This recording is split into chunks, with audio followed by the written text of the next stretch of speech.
കവിതകൾ എഴുതുമ്പോൾ പ്രത്യേകിച്ച് ഒരു ട്രാൻസ്ജെൻഡർ വ്യക്തിയുടെയോ അല്ലെങ്കിൽ ഒരു ഇൻ്റർസെക്സ് വ്യക്തിയുടെയോ ഗേ ആയിട്ടുള്ള വ്യക്തിയുടെയോ ഒക്കെ അസെക്ഷലായ വ്യക്തികളുടെയോ ഒക്കെ പ്രണയവും കാമനകളും എഴുതുമ്പോൾ മലയാളത്തിൽ മാന്യമായിട്ടുള്ള പദങ്ങളില്ലായിരുന്നു എന്നത് സത്യമാണ്.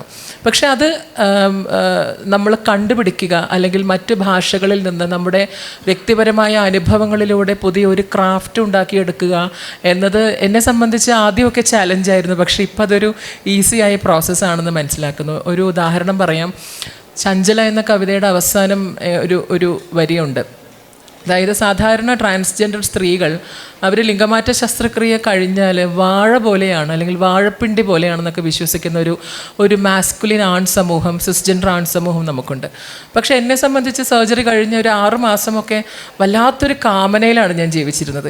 6 മാസം കഴിയാൻ കാത്തിരിക്കുകയായിരുന്നു ഞാനൊന്ന് പൂത്തുലയാൻ വേണ്ടിയിട്ട്. അപ്പോൾ അത്തരത്തിലുള്ള യോനികൾക്ക് എന്ത് പദം മലയാളത്തിൽ കൊടുക്കാം എന്നുള്ളൊരു ആലോചനയിലാണ് സത്യത്തിൽ ജലകുടീരം എന്നൊരു പദം എനിക്ക് ക്രാഫ്റ്റ് ചെയ്തെടുക്കാൻ സാധിച്ചത്. അത് സൃഷ്ടിക്കുകയായിരുന്നില്ല, മറിച്ച് അത് നിർമ്മിച്ചെടുക്കുകയായിരുന്നു.